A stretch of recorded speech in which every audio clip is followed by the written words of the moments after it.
मेरे कुंजन के वासी बनवारी चले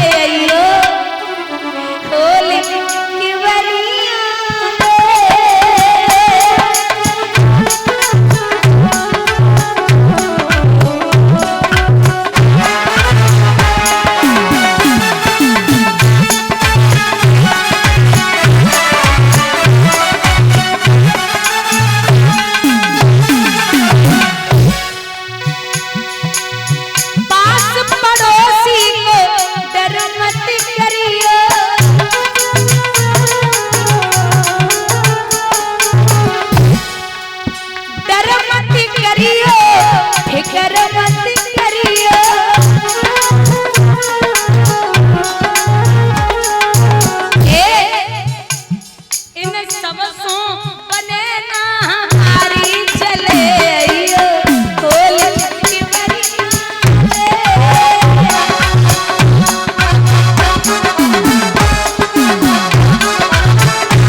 ननन हमारी को डर मत करियो,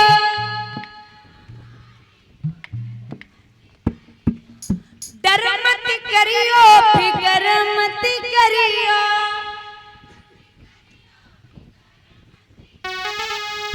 उनकी नाम सोयारी चले आइयो खोल की बरियो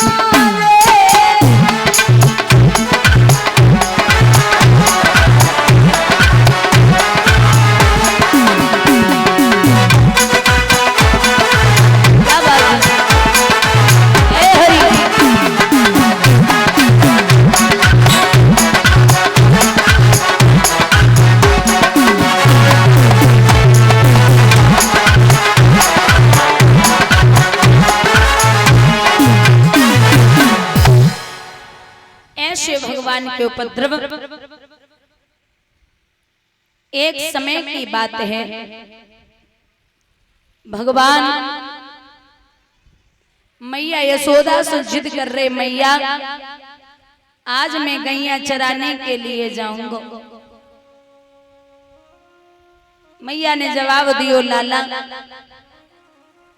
कहां जाएगा, बाबरा हो गया है, भूख लगेगी। बोले चिंता ना कर मैया,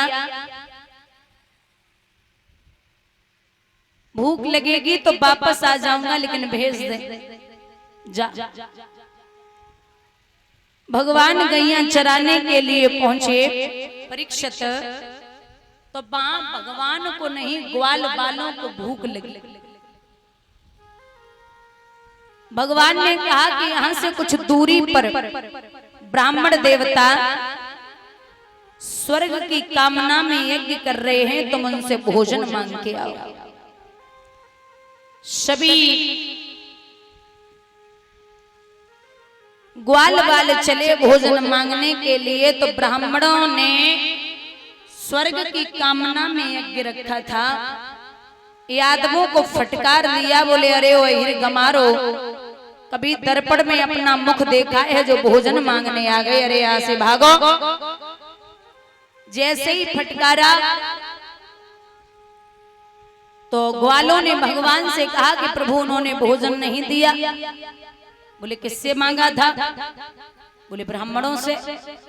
भगवान बोले दोबारा फिर जाओ और अब की बार भोजन ब्राह्मणियों से मांगना, उनकी पत्नियों से। वो ठीक है। दोबारा फिर गए तो जाकर के ब्राह्मणियों से भोजन मांगा। ब्राह्मणियों ने अपना अपना भोजन लिया और ग्वाल बालों को दे दिया।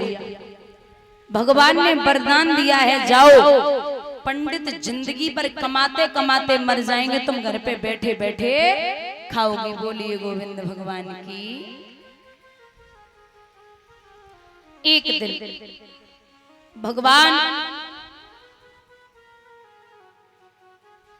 दिन भगवान ने सभी ग्वाल वालों से कहा कि अपने अपने घर से भोजन लेके आना, मैं बताऊंगा किसकी मैया कैसा भोजन बनाती है।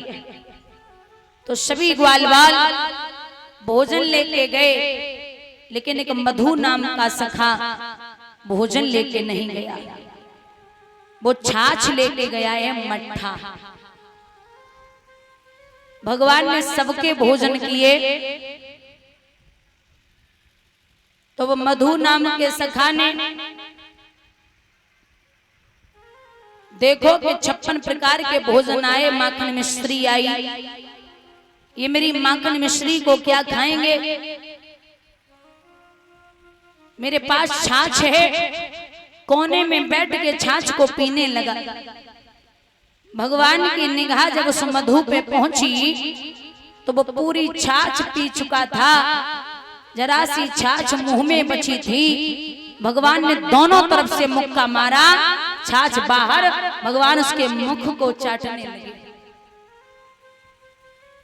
ब्रह्मा जी देख रहे थे, बोले ये कैसा ब्रह्म है जो दूसरों का जूठा खाता है, हमेशा ब्रह्म कैसे कहे। तो ब्रह्मा जी ने गायों और बछड़ों को गुफा में बंद कर दिया। भगवान देखने गए, जब तक वापस आए तब तक ब्रह्मा जी ने ग्वाल बाल भी गुफा में बंद कर दिए। विद्वान लिखते हैं कि भारत एवं वत्स एषु भुजामनेषु चुमात् समसु बादशाह ईश्वरतन है दूरम विवस्त्राण लोभितः।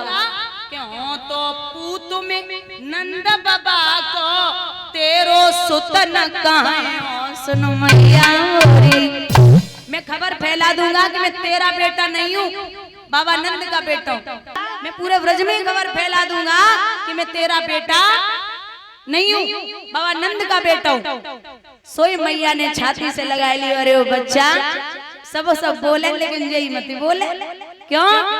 आगे आओ बात सुन मोरी, बलदेव न जनयो सुन मैया मोरी।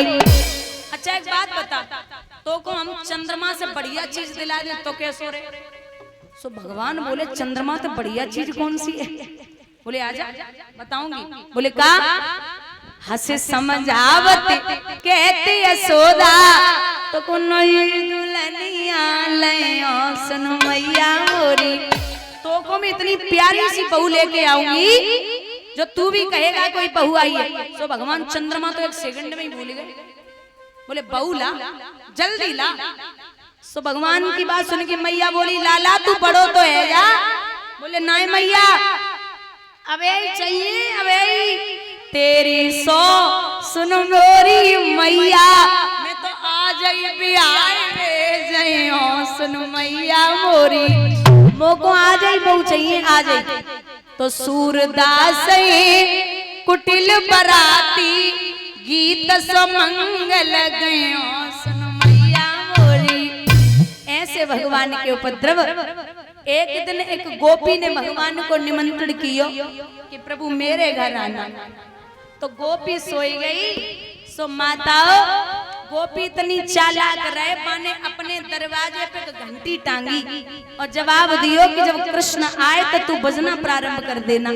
भगवान आए, घंटी नाई बजी, मटकी उतारी, घंटी फिर नाई बजी, जमीन पे माखन फैलाओ, घंटी फिर नाई बजी, ग्वाल बालन को दियो, घंटी फिर नाई बजी, और जैसे ही भगवान ने मुंह की तरफ लगाओ घंटी ने बजना शुरू कर दिया। भगवान बोले क्या कर रही है, क्या कर रही है, पिटवाएगी क्या? तो घंटी जवाब दे रही, अरे ओ गोविंद तुम आए हम नाए बजे, मटकी उतारी हम नाए बजे, माखन निकालो हम नाए बजे, जमीन पे फैलाओ हम नाए बजे, लेकिन यहाँ संत और विद्वान बैठे हैं, जब ठाकुर जी भोग लगाते हैं तो घंटी को बजना पड़ता है। आप अपना कार्य कर रहे हैं और मैं अपना कार्य कर रही हूँ, बोलिए गोविंद भगवान की। गोपियां एक ही बात कहती थी कि कान्हा क्या